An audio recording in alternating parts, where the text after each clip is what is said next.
And so oftentimes I would be here. In fact, when I left to go to Vietnam, I left from this location. In fact, I'm going to park in our neighbor's yard across the street.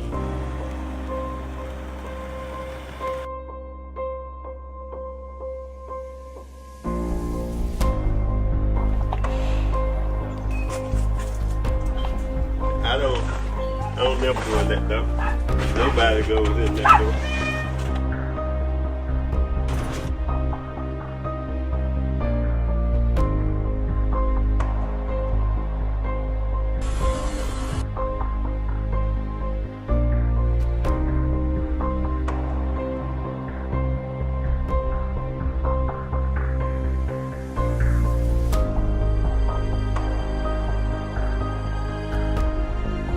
That's my heritage there. See all the McCoy family sitting together over there. Beside Bud. That's my granddaddy, Ernest McCoy. That's my Aunt Liza. She was the only girl in the group. And that's my Uncle Det. Uncle Det, was he the oldest one? The Simba don't mind being on camera. And that's me and Bud fight the VA together. He's ahead of me. We do our picture book. Is that it? Oh yeah. This will be the one you'll do your picture. This is 82nd Airborne, 101st. That's him right there. Point to you, bud. That ain't you. That's me. There you. 82nd Airborne. Sometime in the future. Oh, y'all won't feed that no doubt soon. We up within the next. This is the only known picture, one of the few, of my grandmother. I think was of Indian heritage, if not full-blooded Indian. And her name was Mary McCoy. This is not a good quality picture, but one of the few. My mother seated next to her, Emily Mangum. Emily McCoy Mangum, and this is my Aunt Ernestine, my mother's oldest sister. Of course, William Andrew, we used to call him Billy Wayne, and he was in the Korean and Vietnam War. This is myself, Vietnam War. This is my Uncle Joe, or Bud Joe, Bud McCoy. Like I said, this is my Aunt Peggy, and my second mom, or what have you. Look around and look pretty. Beautiful. Yeah. And Bud snatched her up over 50-something years ago. How many years ago? It was about 56. 56 years. Oh, y'all topped Reverend Powell and Miss Powell. They did 55. Get the essence of the McCoy experience. The Mangums derived from the McCoy. Don't it, Bud? What's left of us, Mangums, and what's left of us, McCoy. Lily! Look again. Lily, the biggest, fattest pit bull. Pit bull. That's what I told you. Lily, come here. That's a camera. Don't you get spooked. Come here. I'll bring you some food. Come here. Don't be biting this stuff. Come on. All right. Lily. All right. Okay. We won't bother you. You don't want to do video. You don't make pit bulls mad when they don't want to be on camera. All right, colored dog. Hush. Used to have Max. Max was a Doberman Pinscher, stood about that tall, and he was back there with Leslie. I know she come up here and she look and she see Dennis with that camera and she freaks out. You know, dog. The best I can do is put that fence between me and her. A lot of mess went down. They did everywhere else. Went to Cuba when Russia had missiles over there.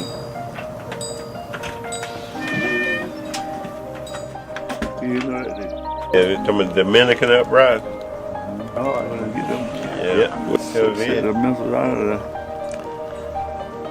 Cuban crisis in the early 60s. It shall be the policy of this nation to regard any nuclear missile launched from Cuba against any nation in the Western Hemisphere as an attack by the Soviet Union on the United States, requiring a full retaliatory response upon the Soviet Union. That was before Vietnam got hot. The last one was the last time before I got out.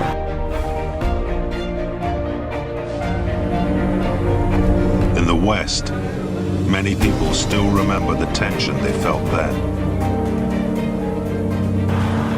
Well, Russia had a bomb to messing with Cuba. Yeah, I love it too.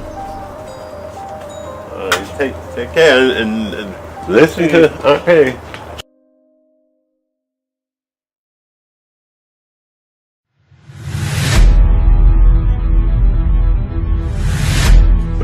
Life is a series of experiences, good, bad, trials, tribulations, and victories, defeats, and that's what constitutes life.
Area is just simply fantastic.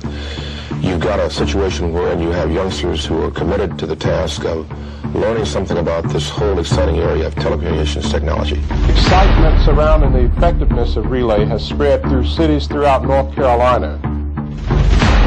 Yet, the best illustration of the effectiveness of relay comes from and is characterized by some of the many students who have gone on to become productive citizens of North Carolina or are currently in pursuit of college-based careers. The decision-making, the planning, the cooperation, these are lifelong developmental skills that we are after. And the byproduct is the television show. And I think if you take a look at what the students are doing and the level of performance that they have and the professionalism that they have at these ages, they'll say a lot about how well they'll be doing when they reach adulthood. It's like all a team. If one person not working together, it throws the whole thing off. Without relay right now, I don't know where I've been. I wouldn't have had my internship at the radio station, nor the TV station. Better yet, I'll just be like another kid just sitting around, just where it might be on the street. Every week, a group of Triad students produce their own TV show at the Greensboro Cablevision studio.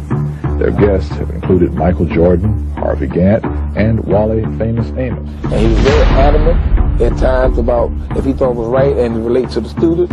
He's always been student-oriented, students' rights. He's always been that way. The black students would start throwing their fists, Black Power sign in the air, and we were hollering, Ungawa, Black Power, Ungawa, Black Power. And even though we were outnumbered 10-1 by the number of white students in the stands compared to us black students, we would drown them out because they would get quiet to hear what we were saying.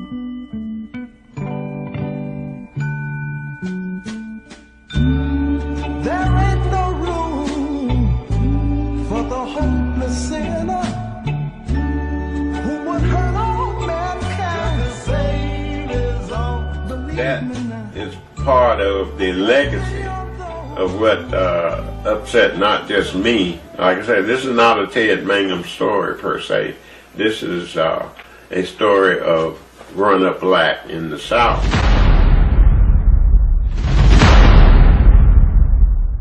His face was grotesque. You could see eyes, but you couldn't really distinguish all of his facial features. That's how much violence he had been subjected to. Its mother's presence in the photo is really important because she's really giving witness to victimization and violence. Here I am trying to digest as a 6 or 7 year old what just happened, looking at this little boy in the coffin. And a couple of years later, I end up watching the news and seeing what became known as the Little Rock, Arkansas 9. Sir, do you think the colored students will show up? If I got anything to do with it, they won't show up. Well, I think it's a breaking point of the school integration. I just don't feel that they have a right to go to school with them. It is easy to believe today that we are an enlightened society, free from problems of race, gender, or economic separation. But some of the most difficult lessons we learn are a result of individuals who push us through these divisive barriers. In September of 1957, 9 black school children, the eldest only 17, forced us through such a blockade. They sought a better education for themselves and the opportunity to pursue the American dream. This is Central High School, Little Rock, Arkansas. Troops, which for nearly 3 weeks lined the sidewalk here in front of the high school under orders to keep the colored students out, have been replaced now from their orders to comply with the law, which means let the Negro students in if they... And they were just being harassed and threatened, and if they could have got one, as one of the participants said, if we could hang one, the others will go home. We watch the bus ride. If you're just sitting there, you're just sitting. And bus rides are very timid insects, I imagine. And they would just come through. And then they just flying through. And then all of a sudden they break off. Then you know something ain't right. Human instinct tells you to stay on that ground, don't move. Return fire, don't move. You can get killed. None of us, in our wildest dreams, had any idea of what we had actually stumbled into. Nothing I can do about it. Just stay here and do my time, which I'm going to do. Get out of Vietnam, go back to the world. I couldn't see any purpose in the war back home. It never explained to me why we're actually here. And I really had nothing against these people. I want to kill them. And you go out in the woods and they'll shoot at you first. You'll see them, they'll shoot you if they get the chance. You have to shoot at them first. It's really bad. I still don't know why I'm here. That's God's truth. 3 months and I don't know why I'm shooting these people. It was impossible to walk away from that wall and not feel some level of sadness, gratitude, just all emotions. And of course, I wasn't the only veteran to break down.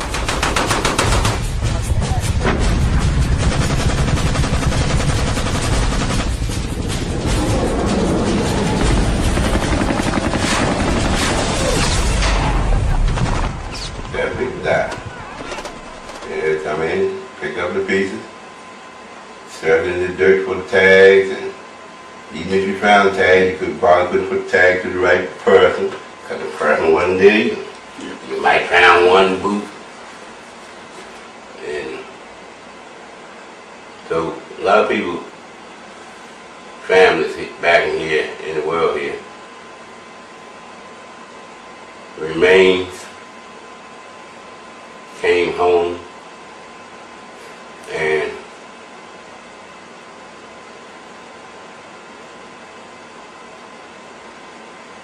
have been their parents' people, you know what I'm saying? You ain't gonna know, you don't know who that was. The person get blew completely apart. Say a person stepped on a mine or something, on a booby trap or something, and blew right up. And blew it up, and like they was up there where the kitchen, and they blew it up.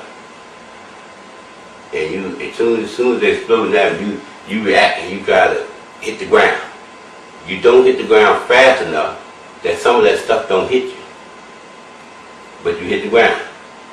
And you lay there and wait, look around, see if any more ain't coming. Then there don't be no more ain't coming, so you get up and you move around. Might be an hour later, and you feel something on you, you take a finger and there's a piece of flesh on you. You know what I'm saying? So that's a piece of that person. So those kind of things, you go through that stuff and you see people one at a time. The Vietnamese people, well, the North Vietnamese was supplying the Cong, because all of them were working together. The Vietnamese people knew that they couldn't beat us with technology, so they waged a war of attrition against us. And war of attrition means they just keep killing us. Just keep one at a time, keep killing us. He was a fine man, a good leader, yet he could not understand the whys of this conflict which killed him. Whole lot of graves. They got so many graves here, they don't have enough more space for any more pets. They will say he died for his country, keeping it free. Negative.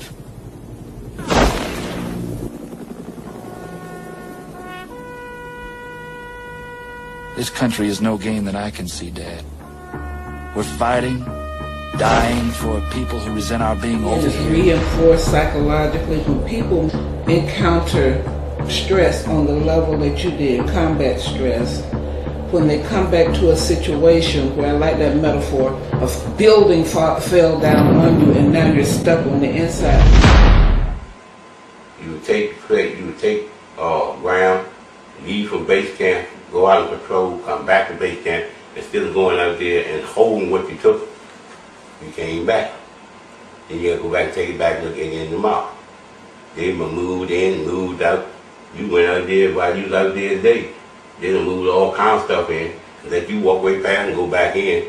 Then later on that night while you tired, you've been out all day, then the whole world started blowing up. It's how they get that close, that quick. No, they didn't get that close, that quick. They came up close when everybody's out looking for them. We all out past where they at. We probably walked past them when we went up. Yeah. See, I try not to think about it.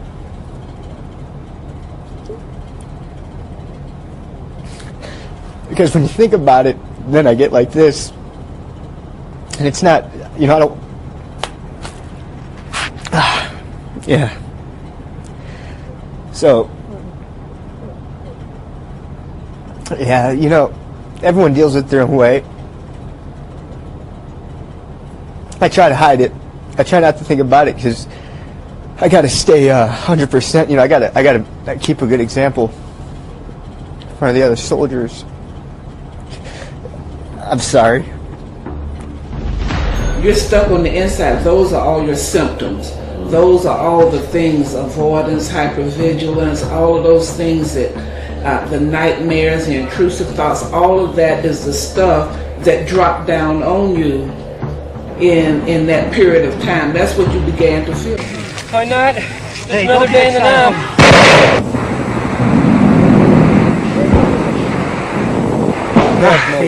They wiped our whole squad out. Oh my fucking God. I support your Hartley flag and rush up that son again. There's 3 machine guns scale along the ridge. I don't know how many riflemen. Get some?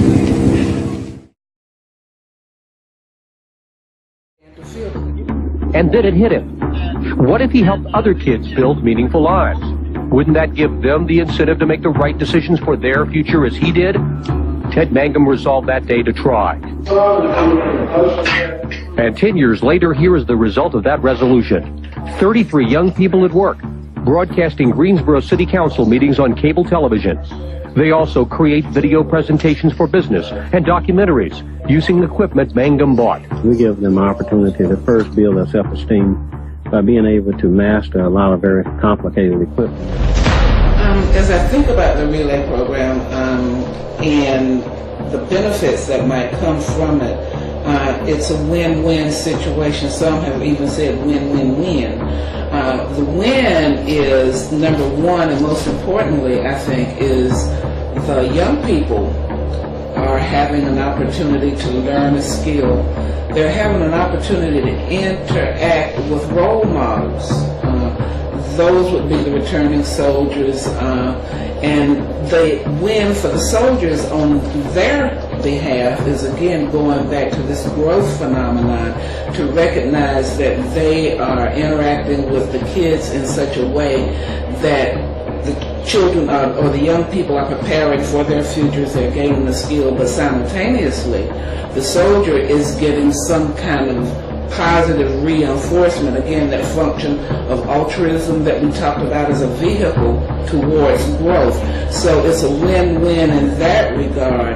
And then ultimately, when you look at it, it's a win for the community. More and more people are watching it, and more people comment that they were glad to see this was done or that was done and so forth. So I think it's a real plus for the community. And I think that we have to have programs that intercede and turn that child around, get that child involved in a positive manner. Do you have your script? She's typing. You wrote it last night. Ted really first conceived the idea of relay back when we were in school at A&T State University. He didn't have any serious financial backers. He just had a dream. And that dream was, of course, to try to take these children who were being pushed out by the educational process and to give them some reason to participate in the educational process and go on to become fruitful and productive citizens here in the state. Yes, how you doing this morning? Okay. In addition to video projects, Relay also works with local literacy programs. TED and Relay are part of the Reading is Fundamental program, and RIF is how it's known, and they give away books to children in low-income communities, and the library's been very supportive of that because we feel like that every child should have a library in their own home, and that just makes them more likely to use the public library when they know the value of books and have them in the home, and TED has been doing that for several years. He himself dropped out, and he knows how much motivation it takes for somebody to stay in school and to keep learning, and he knows that you've got to design programs that will motivate kids, that appeal to what they're already interested in. That's directly from his own life experience, and that's what I think makes him so effective at what he does.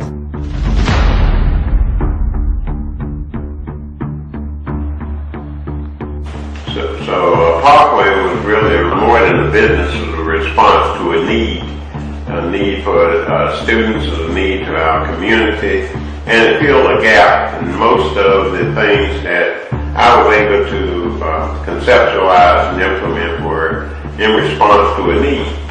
And I think again, some of the things that we were able to achieve with Parkway kind of helped make that possible in terms of A&T being accredited.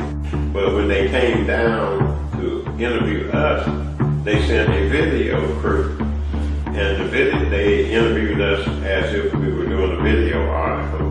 But when they found out that Ebony was doing such an extensive story on us, they decided not to run. I guess they didn't want to show up 7 to Ebony with the same article. So what they did, they packaged it and sold it to ABC News. So we ended up on being the lead story on the Evening News with Frank Reynolds. And that we have some tools that we want to expose them to so that they can be prepared for the world of tomorrow. Use it as one thing, but there's more to the Relay program. The more being getting kids interested in education overall. 5, 4, 3. I was given a book to read, and if I read that book, I would come back and be on the show. And I came back and I read the book, and I seen that there was a lot of young people producing the show, and I decided I wanted to be a part of that organization. And I learned how to direct, run camera. I even had an internship at Fox 8 at the age of 12, and also had an internship at WQMG, all by being a part of Relay. My name is Asia McLean. I'm a former Relay student, probably before I was a teen, and it's been a huge influence on my life. I actually moved to Los Angeles pursuing the dream of getting into the entertainment business. The quarter pounder with cheese extra value meal, just $5.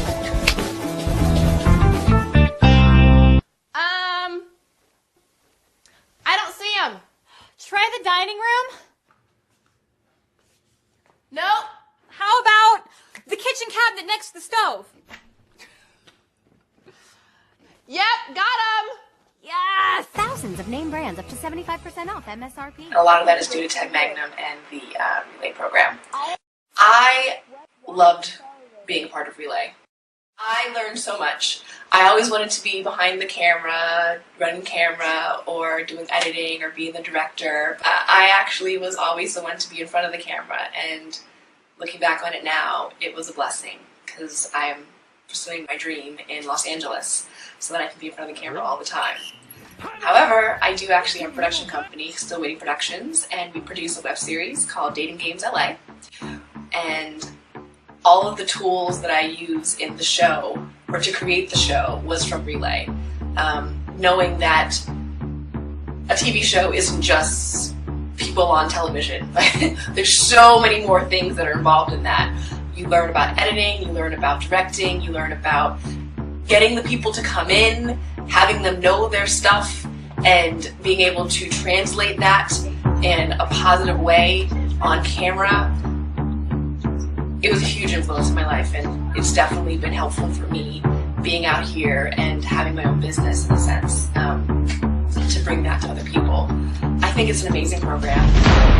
And I think it's important for young people to be a part of Relay Incorporated, because it does so many good things toward preparing them for life later.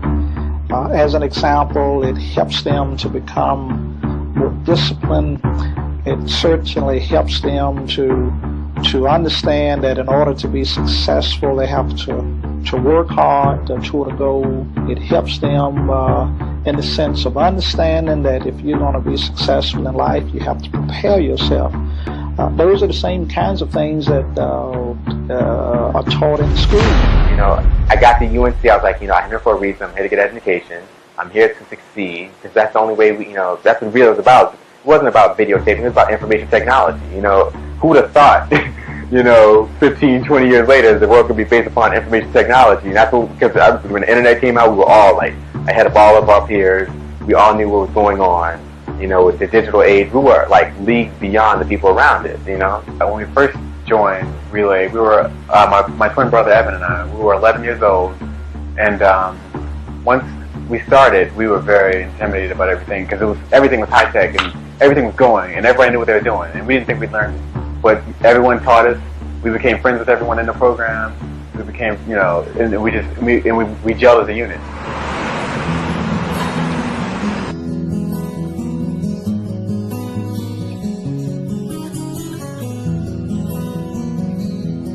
We have 30 years of evidence that Relay works.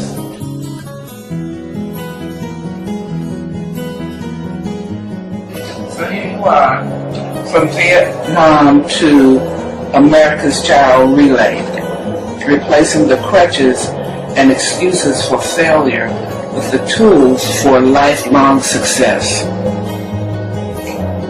Nice saying. It is, and I noticed that GoFundMe.